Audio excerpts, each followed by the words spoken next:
us Marnie Rogers DeYoung and Dylan Cobb. They are both counselors with Family Service Saskatoon and are giving their time to share information on the potential impacts that parents have and children, the potential impacts parents and teachers may have noticed or may notice due to the negative effects of COVID-19 and what it's had on our children's mental health.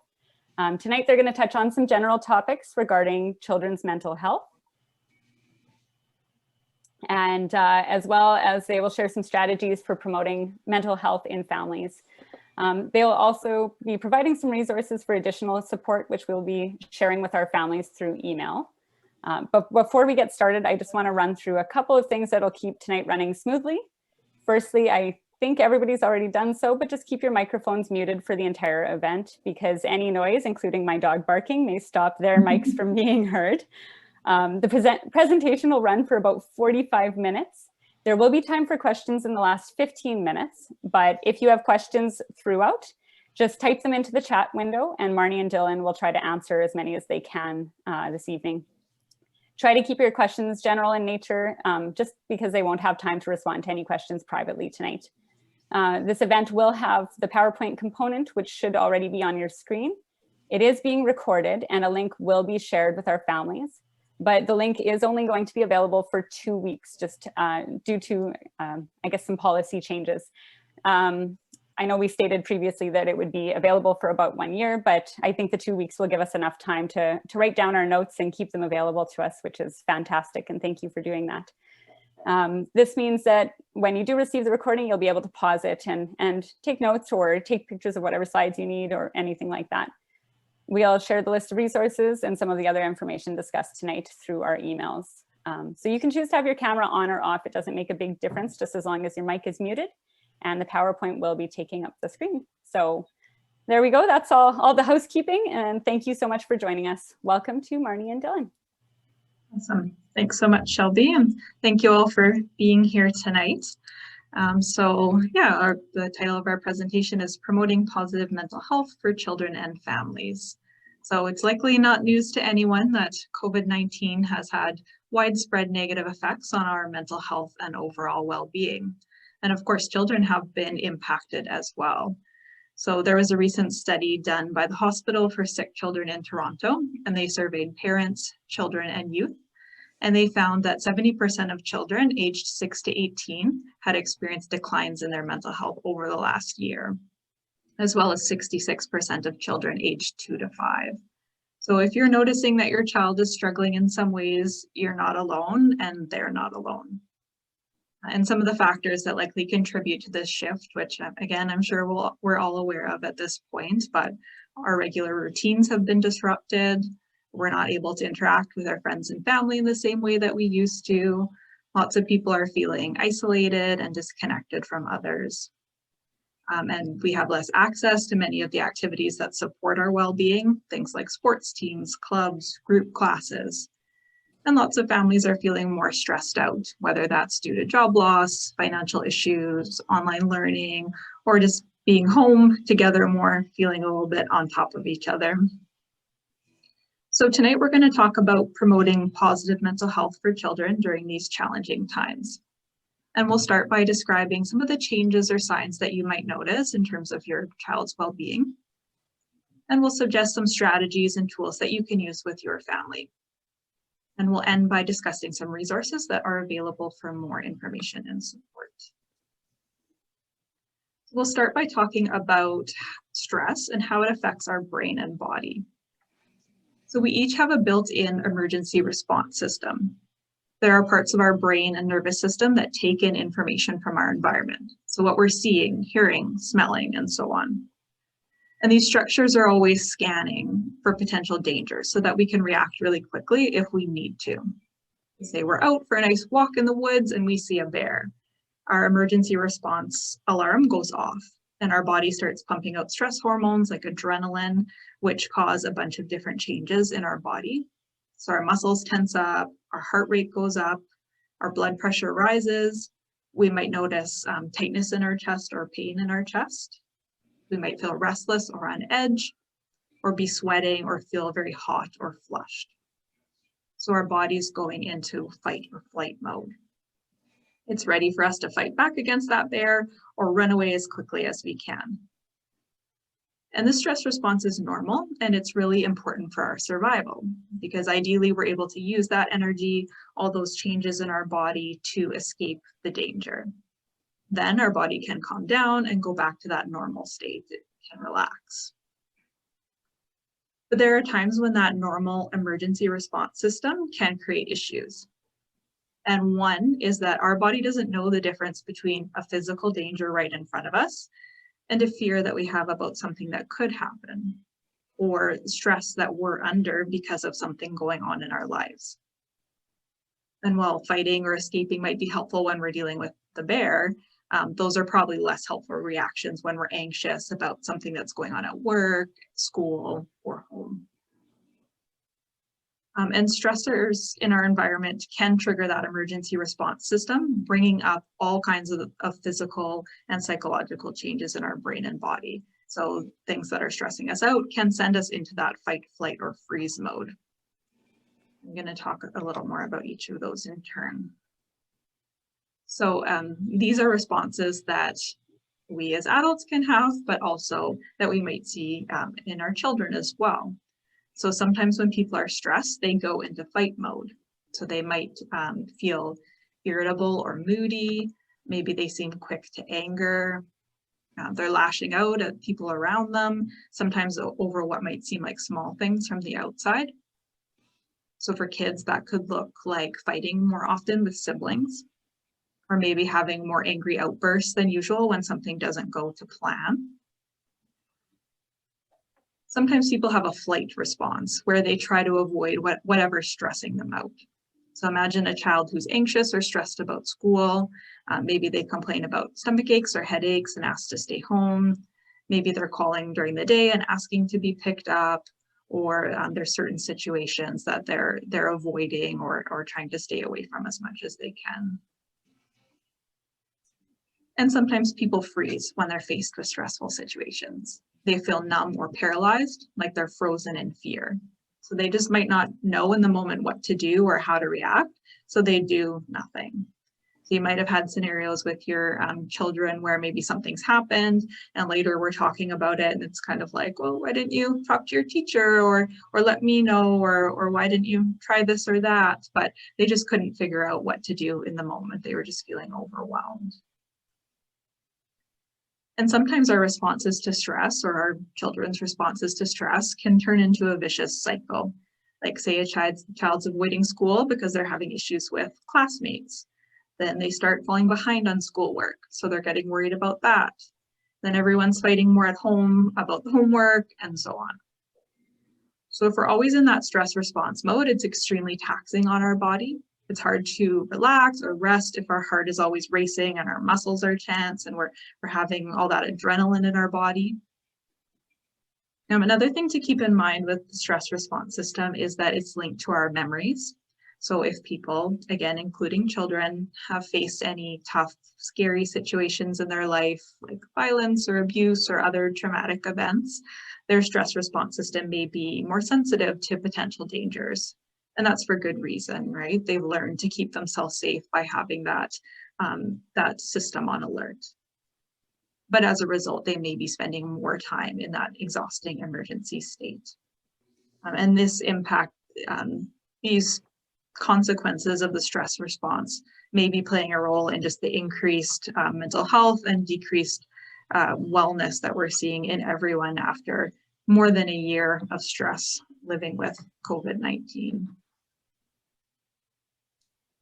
So next, we're going to talk about some areas where you may notice changes or negative impacts in terms of your child's mental health. So the first is mood. Perhaps your child seems more worried or afraid than usual, or they seem irritable, angry, they get annoyed more easily. Maybe they seem sad, down, maybe a little bit low, a bit hopeless about things changing for the better. The next is their thinking styles, how they seem to be looking at life. Perhaps you hear them talking about worst case scenarios, asking what if questions about situations that are on their mind. What if I get COVID? What if this never goes away? What if Emily doesn't invite me to her birthday party? You know, what if I don't know anyone at the birthday party? Or maybe you've noticed them talking in negative or pessimistic ways, always seeing the worst in things. Maybe you've noticed them talking about themselves in negative ways, calling themselves stupid, a loser, negatively judging themselves. Another area that you may see changes is their physical state. You may notice that they are starting to complain about physical symptoms such as stomach aches, headaches, muscle pain. In terms of their energy, perhaps they seem more tired than usual. They seem low energy, lethargic, just more tired in general. Maybe they're having sleep issues, trouble falling asleep, or they're constantly waking up during the night, having frequent dreams or nightmares that's keeping them up. You might notice changes in their appetite, such as a loss of interest in food or increased restrictions in terms of the types or textures of food that they'll eat. Another area that could be affected by changes in mental health are your children's relationships with family members. Maybe they're fighting with siblings more often, or you're noticing more defiance or arguments about rules with parents. Perhaps your child seems less engaged with the family or more withdrawn. They no longer seem to enjoy the family time that they used to. Or they're having trouble being away from their parents or caregivers. They may be expressing lots of fears and worries about being separated from their parent or their caregiver. You'll also want to be aware of their interactions with peers. Maybe they'll be showing more worries or fears about other kids, worries about not being accepted or doing something embarrassing, or similar to with family members. You could see more conflict or frustration between your kids and their friends. Perhaps they're withdrawing from friends, showing less interest in socializing with their friends. How's their school participation? Have you noticed a decline in grades or participation? Maybe it seems like they've given up on school, or they just no longer care. Or the complete other end of it, maybe they've completely thrown themselves into their schoolwork and nothing else seems to matter to them. Any difficulties concentrating? This one needs to be interpreted very cautiously in the midst of COVID, especially. If your kids are involved in online learning, it's kind of iffy there. This is a really challenging year for many students across the board. Another area to consider is whether there have been any changes in their interest or enjoyment of their favorite activities. Difficulties coping with change. COVID has brought on lots of change for everyone. Some people enjoy change and they thrive from that change. Also, others may be negatively affected by that change, and they may struggle to find their new norm in the midst of that change.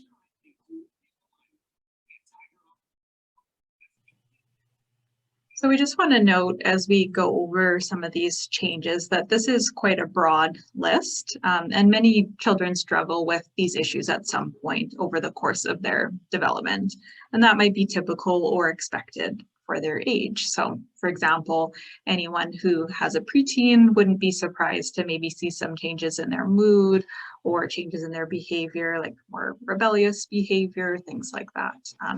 But these are just some areas to be aware of as you're considering your child's mental health and their overall wellness. And something else we want to note as we move into strategies is we have to keep in mind children's development in terms of their emotional understanding. So beginning around ages 4 or 5, children are still just learning to understand and express their feelings. And this is a process that goes on for some time. So many children within the kindergarten to grade 5 age that we're talking about here, they may not have great self-awareness in this area, and they may not be able to tell parents what they're feeling or even understand it themselves. Some kids can, or maybe they can describe some feelings better than others, like maybe they can understand sad, angry, but some of those more complex emotions, jealousy, stress, things like that, may still be a work in progress. And that's why we often see mental health concerns reflected in behavior and how kids are interacting with people, all those different signs that we discussed above. So sometimes when I work with parents, they wonder why their child hasn't talked to them about what's going on, or maybe they feel worried that they haven't built that kind of open, trusting relationship that their kids can come to them. But depending on their age or developmental level, this may be something they're still learning to do and navigate, not so much a conscious choice that they're making. So I just want to, okay, I thought it was muted, sorry. Now we're going to talk about some strategies for promoting positive mental health. So first we'll talk about mindfulness and relaxation. Mindfulness has been practiced in certain areas of the world for thousands of years, especially in Eastern spiritual traditions such as Buddhism and Hinduism. It's only in more recent years that mindfulness has gained popularity in the West. Mindfulness involves focusing on the present moment and being aware of the thoughts, feelings, and sensations happening with us. It can also involve focusing on what's happening around us right now in the present moment, like the things that we can see or the sounds that we can hear. We talked earlier about the body's emergency response system. When we're in that state of high emotion, it's hard for us to think things through. When we're stressed or overwhelmed, it is important that we calm our nervous system and slow things down, bringing that high emotion emergency response state to a more manageable level. We can use mindfulness to counteract the physical changes that come along with high emotions, such as shortness of breath, rapid heart rate, muscle tension, things like that, and put ourselves in a better position to talk about what is going on for us in a calm way, think things through, and decide what our next steps will be. There are many different relaxation exercises. You can try out some of the many apps that are out there, or find some videos on YouTube by simply typing in mindfulness exercises. We also have a link that I believe we put in our resource list. Just has a link to some different mindfulness apps that you guys might want to try out. So the first exercise that we're going to talk about together here is bubble breathing. So this is to help children learn deep breathing as a relaxation strategy. You can either use real bubbles or invite them to imagine blowing bubbles. You can lead your child through breathing in and out slowly. So breathing in through the nose and breathing out through the mouth. Imagine that you're slowly filling a bubble with your breath, breathing slowly so as not to pop that bubble. You can also invite your child to visualize the bubble slowly growing and then floating away. The next activity that focuses on paying attention to what's going on around us is the 5 senses grounding activity. So the goal is to ground ourselves in the present moment. We're going to check in with each of our 5 senses. Start by naming off 5 things that you can see, then 4 things that you can feel, 3 things that you can hear, 2 things that you can smell or like the smell of, and 2 things that you can taste or like the taste of. You can move through these 5 senses as many times as needed. And I do like to mention that, you know, the 2 things that you can smell or like the smell of, or taste or like the taste of, I think it's really important to throw the like the taste of or like the smell of, because lots of times youth are like, you know, oh, well, I can taste my spit, or, you know, I can smell whatever, we won't go there, but, you know, it's just, it's a different way to bring them back to that grounding. So another strategy involves talking about feelings with your children, so they can develop their emotional understanding and learn that it helps to share with the people that care about you. This is a great activity to bring your creativity into. There are tons of different ways that you can explore feelings with your kids. Here are some ideas or activities that, you know, we've used. Drawing different feelings, faces together. You can ask things like, what does a happy face look like? What does a sad face look like? How do you know this face is happy? How can you tell? You can list out some things that make you feel different emotions. What kinds of things make you feel angry? What kinds of things make you feel sad? What makes you really happy? Drawing what different feelings would look like if they were a character. So what would anger look like to you? How big would it be? What color would it be? You know, what kind of face would it have? You can talk about characters in movies or shows. What's that person feeling? I wonder why they might be feeling that way. There's also movies that help explain feelings. The first one that comes to mind is that movie Inside Out. You know, very good at explaining feelings in a kid-friendly, positive way. Something else that you can do with your child is teaching them how to scale or rate their feelings using a thermometer. And we'll share a worksheet that you can use for this. And we actually do have worksheets for all of these exercises, correct, Marnie? Yeah. So let's use the example of the worry thermometer. You can talk to your kids about how worry can go from small to big. So, level 1 worry is just the tiniest bit worried, whereas level 5 is very, very scary, very, very worried. You can work with them to describe and explain all the levels in between and talk through how their body might be feeling at those different levels. Maybe at level 2, they get some butterflies in their tummy. By level 4, they get a bad stomach ache. Then at level 5, they feel like they can't even breathe. You can also ask them to rate different situations. What are some times they feel just a little bit worried? Maybe when saying goodbye to mom and dad to go hang out with grandma and grandpa, it's a 1 out of 5, just the tiniest little bit worried. But going to the new babysitter this week, well, maybe that's a 3 or 4 out of 5, getting pretty nervous, pretty scared about that. This can help both you and your child understand their feelings better. Sometimes parents find that their children feel more strongly about some particular issue than they realized. And as we'll talk about later, you can help them learn how to match specific coping skills to different levels on their thermometer. In the short term, talking about feelings can start some conversations, and you may learn more about your child than you knew before. In the long term, it helps kids better understand and communicate their feelings.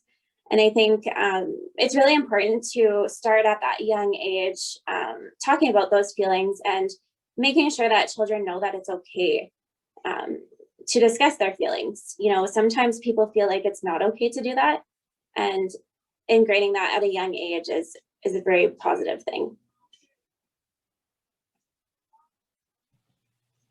Absolutely. So it's like, well, short term, a good strategy for trying to promote that positive mental health and make sure kids have an outlet for any feelings, but also long term, just building that emotional awareness and understanding. And so Greg's been sharing the handouts in the chat. So if there's any or all you want to grab there, you can download those directly from there. So another piece that's really important for promoting children's mental health is acknowledging their feelings and treating them as valid. So sometimes as adults, the things that kids worry about or get annoyed about can sometimes seem unreasonable. It just makes me think of those meme accounts or Twitter threads that are like, things my kid cried about today, and they kind of ridiculous things. So it can be really easy to brush their feelings off at times, just kind of that attitude of like, it's not a big deal, move on, this won't matter tomorrow. Especially if we're feeling stressed or rushed or overwhelmed, it can be, we just are trying to kind of move on and move past those things. But sometimes it can just feed more into kids' emotions by making light of them. Like if they don't feel heard, they may feel even more distressed. And I always think about like, how I feel when someone discounts my feelings, like just that kind of like calm down, move on sort of thing. I definitely find it frustrating as an adult as well. So often validating someone's feelings helps them deal with that emotion better. So, and just a story that kind of really, or an experience that brought that home for me was once I was helping out with a kindergarten class some years ago, and there was a girl who was hit by a ball and started crying. And I was the first on the scene and was intending to be reassuring and saying things like, it's okay, it was an accident, they didn't mean to, you'll be fine, all that kind of thing. And the girl was just crying and crying. She wasn't reassuring to her at all. And then when my supervisor came up, she took a different approach. She was saying things like, that really surprised you when you got hit, that caught you off guard. And I just noticed, like, it was almost like a light switch. The girl just really started to calm right down and was able to move on and keep playing. So someone was showing her that they understood and they were offering that acceptance and validation. So you know, just to encourage everyone to listen closely to what your kids are telling you about their feelings, and try to acknowledge and validate those feelings. So sometimes, again, this happens in other relationships too. We might have the desire to like, we want them to feel better. So we might think we're being encouraging, or we might move to that problem solving mode and try and just address things, but we don't want to rush past that validation and that acknowledgement. So just some examples, how that might sound. You're feeling frustrated. You wish you could use the iPad now, but your sister's on it. Sometimes it's hard to be patient. Or like, you look really sad. That must have been tough to feel left out by your friends. So this doesn't mean too that you have to agree with all their feelings or that you would feel the same way. You're trying to just find parts or things in what they're saying that you can acknowledge and validate. And it also doesn't mean that you can't set limits on how they deal with those feelings. You know, if you're doing that validation around that, you say frustration, like, I know you're feeling frustrated. It's hard to be patient. You can also, you know, later move to like, but we don't hit our family members. Let's talk about what else we can do when we're feeling this way. So it doesn't have to be one or the other, but sometimes it's easy to move to the convincing out or problem solving or setting limits and forget that validation part. Like, we're all human, we're all going to have lots of different feelings, some both helpful and some unhelpful, and that's the same for kids as well. And we just want them to learn how to deal with those emotions, not to be kind of beating themselves up over them or convincing themselves out, but being able to kind of accept, acknowledge, but then think about, okay, how am I going to handle this and where am I going to go from here? So for children who are in the older range, like maybe grades 4 or 5 and up, depending on the child, another strategy you can use is paying attention to their thinking patterns. So how we think about a situation changes how we feel about it and what we do. So two people could look at one situation very differently and feel very different ways. So I'll often use the example of, like, say someone sees a big dog running towards them. One person might think like, oh, how cute, this dog looks so friendly. And they're probably likely to feel excited, and maybe they will approach the dog and ask if they can pet it. Whereas someone else might be thinking, I don't know this dog, I wonder if it's going to bite me, what's going to happen? They're likely to feel scared and anxious, and you know, maybe will run away or back away, hide behind someone.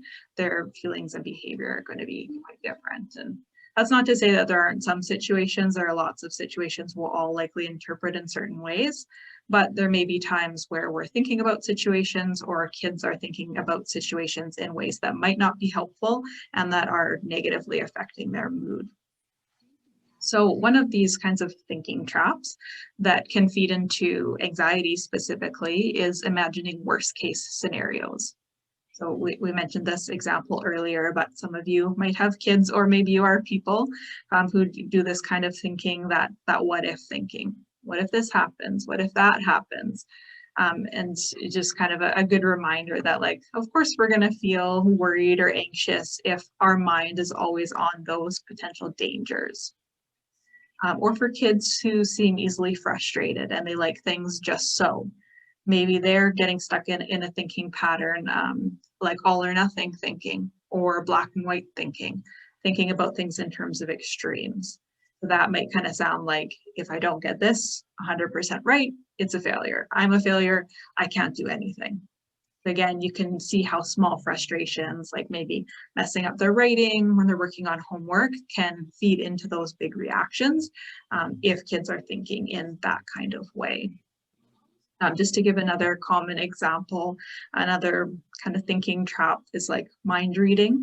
So imagining that we know what other people are thinking about us, worrying that they're judging us, or, you know, think we're stupid or lame or whatever it might be. And that can really impact kids' comfort in social interactions, how they interact with peers, classmates, family, even teachers and stuff like that too. So something you can do is just try and explore your child's thoughts about different situations, just being curious, asking them some open questions. So it could be things like, when you were angry at your sister, what was your mind telling you? Or what does worry get you thinking about what could go wrong? Or just more simply, tell me more about what's on your mind. And if you hear them thinking in ways that may not be 100% helpful, you can just work with them to try and come up with some different thoughts, maybe some more positive thoughts. Some examples are like, oh, you were thinking Eric was ignoring you at recess. I wonder what else might have been going on. So inviting them to think of other explanations for a situation. Or you're really worried about getting your homework done. What happened the last time you noticed this? So getting them to reflect on times they handled something well and that maybe they can do the same this time. You're noticing everything you did wrong in your dance. What do you think you did well? So if they're zoning in on a lot of those negatives, which can be another kind of thinking trap, just encouraging and inviting some of those positives as well. So just like validating feelings, we want to approach these talks in a very understanding and open way. We don't want to go in being overly critical, like that's a silly way to think or snap out of it or that kind of thing. Like we can all fall into these kinds of thinking traps. It's easy to do, and we just want to be understanding and encouraging and help our kids learn how to push back against them a little bit. And there are some different metaphors you can use while talking about thoughts with kids, like sometimes it's just like helpful versus unhelpful thoughts.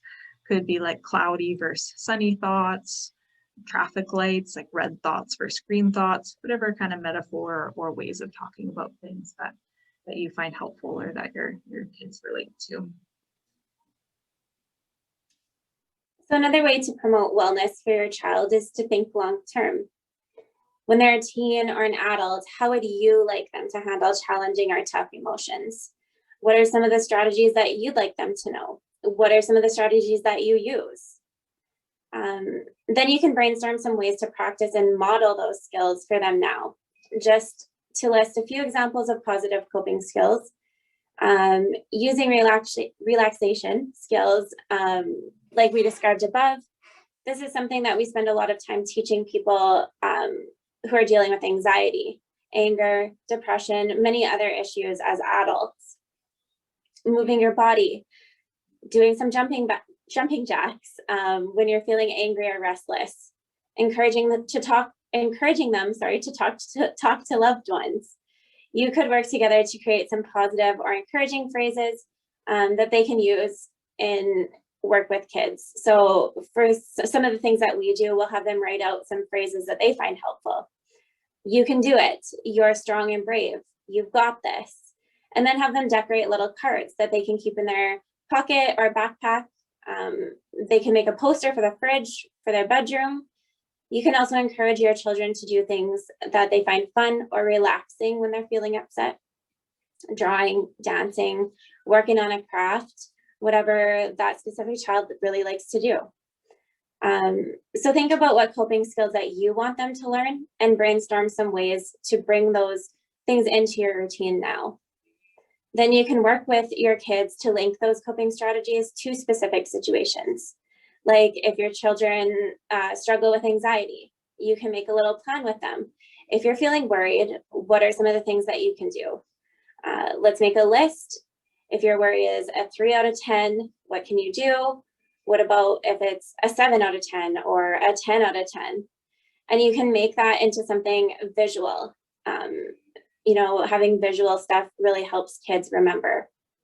Sometimes in counseling, we'll make little coping cards with kids where they can write the name of the strategy and draw a little picture.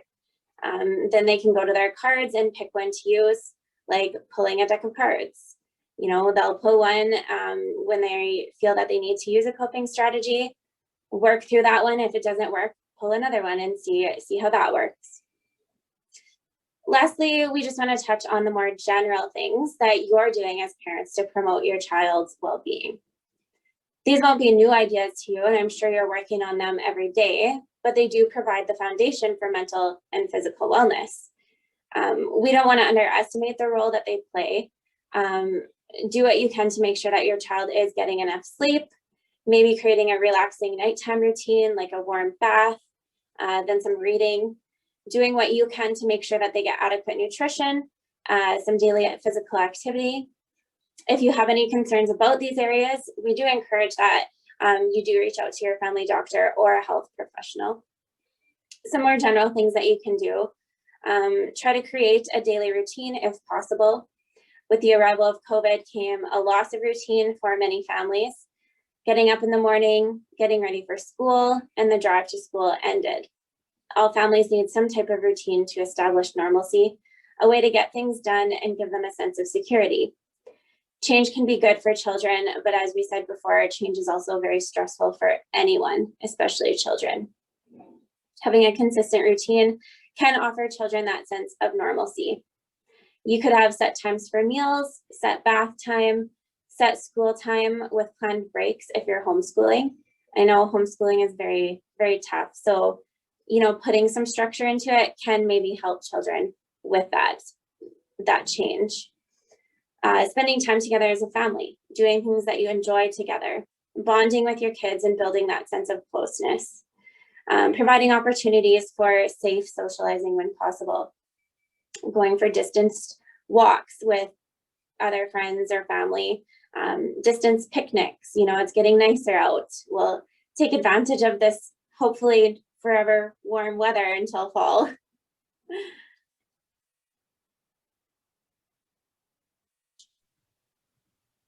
So as you've mentioned a couple times, but we're just trying to drive home, it's understandable at this point. If your child is showing some changes in their mental health, we've been doing this global pandemic thing for more than a year now, and those stats show that the reality is for most of us that our well-being has been affected. And also, we know that it's normal for kids to go through different bumps and phases as they grow. That's expected. But if you're wondering if the issues that you're seeing are more serious and wondering whether you should find some additional support, here are just some factors that you can consider. One is the duration and frequency of the issues. So concerns that have lasted a long time and that happen often may be more serious than those that are more recent or that only come up from time to time.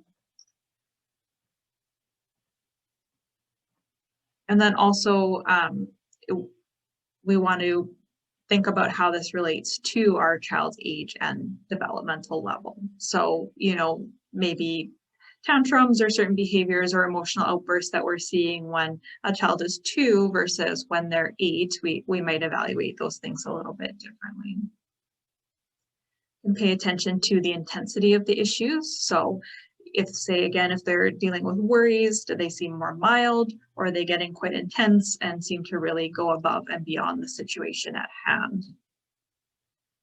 Also, you want to look at what the impact is on their day-to-day life.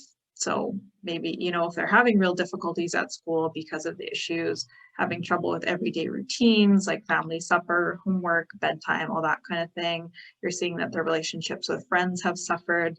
The greater the impact, the more important it is to seek out and get those additional supports. And then, of course, we want to be aware of the impact on parents as well. So if you're feeling stressed and overwhelmed and not really knowing what direction to go, then that might be a sign that some additional resources would be helpful. And if you're concerned, you always can reach out for support, either whether that's directly for your child or some parenting support for you, just to get some ideas and tips on how you can be helping them with some of these things. There are resources available, which we'll be talking about next.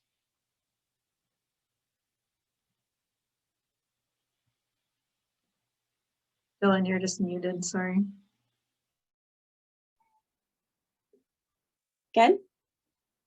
Okay, sorry guys. We're going to end by highlighting some counseling services available to children and youth in the community. We also have a handout to share that shows some of our go-to resources for a wide variety of issues. And this resource list, I believe we have sent to everybody. Yeah, and it was just in the chat as well now too. Okay. Yeah, so I mean, I can go through it a little bit, just, child and youth mental health. They provide more specific services. We've got the intake number on there, the link to their website. Of course, Marnie and I are with Family Service Saskatoon. We offer counseling to all ages. We've got child counselors, youth counselors, adult counselors, walk-in counseling. We also do offer walk-in counseling to Warman and Martinsville area. CFS Saskatoon, they do lots of group programming for parents and youth, one-on-one counseling as well. The Kids Help Phone, if you need to connect quicker or over the phone is better for you. And then just some other community resources that we've got there. Haven Family Connections for respite care. You know, we kind of talked about, you know, if you kind of are at your wit's end, you don't really know where to go from here. Haven Family Connections does offer respite for children ages 0 to 12. Saskatchewan Prevention Institute, you know, they're kind of like the go-to for any information on really anything parenting, child related. Saskatoon Family Center, just a good support. You know, they have resources for prenatal to age 5 and for parents and caregivers as well. And then just some more like specific things out Saskatoon for the LGBTQ2S community, FASD network, fetal alcohol spectrum disorder, Community Living Association, Saskatoon Inc., or CLASSY, helping with varying disabilities, intellectual disabilities, things like that. And Inclusion Saskatchewan, which is also specific to intellectual disabilities. And then below, we've just got some websites that, you know, are kind of talking about the same topic that we've discussed tonight. Mm-hmm. Yeah, for sure. And then I know we talked earlier, Shelby, about just mentioning that there's also the school counselor at your school. Megan, I believe you are here tonight, so you can always check in with her as well to discuss, you know, what is available through the school or the school division. And yeah, so just to review, those first 3 services are all local counseling agencies where you can call yourself and request counseling offered in different forms, times, things like that. And if you do have any more questions about services or how to access them, you can always give us a call. Our number is on the resource list. And then we also included all the schedules for our counseling clinics. So pre-walk-in or pre-COVID, these were walk-in, same day first come, first serve for counseling sessions. That things are pre-booked right now just due to COVID. They can be in person or by phone. And that can be a good place, even if you just want to check in with someone about some of the things that are going on and get some tips or strategies or ideas on next steps. That can be a really good place to start, and those services are no cost. Yeah, awesome. So that was everything that we wanted to cover. So we just thank you all for listening and being here.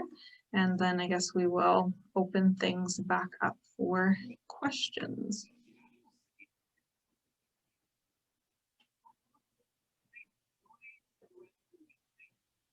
So you could either come on mic or take them in the chat, depending whatever you prefer.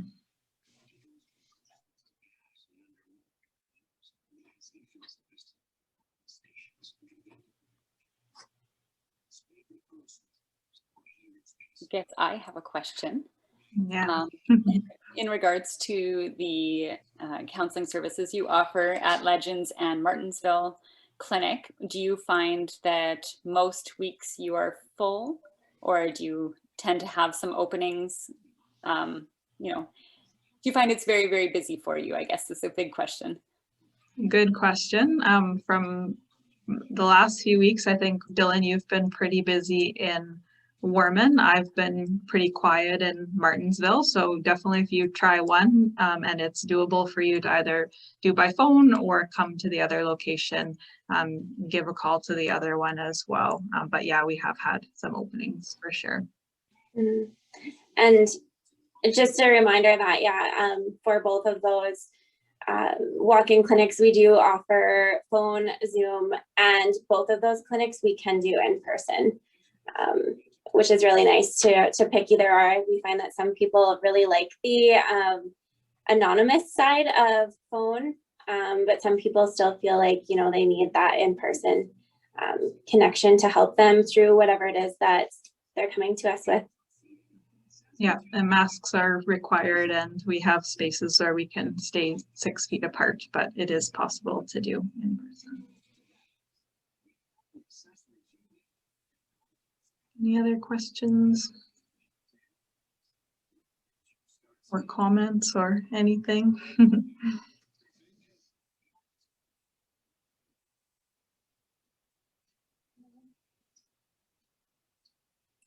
I just wanted to throw a thank you out to everyone as well for having us. It's nice to be able to connect, even if it is over the computer. Absolutely.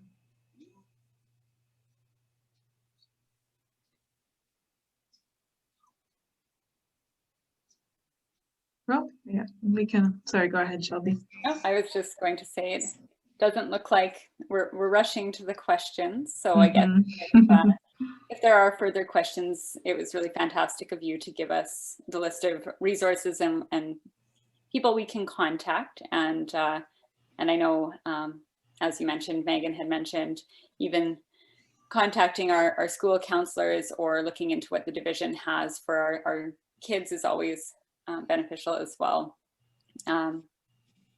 Oh, there's a couple of comments.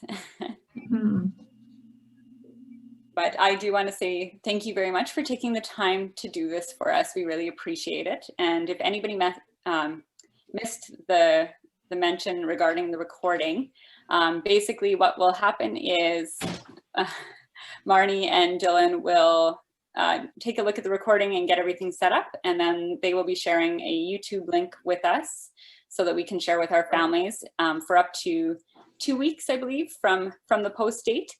And so then that way, if you need to access the information again or any of the slides, then you can do that. Or if you need to share it with anyone who was unable to attend tonight, because I know sometimes it's hard to make evening things work, you can do that as well.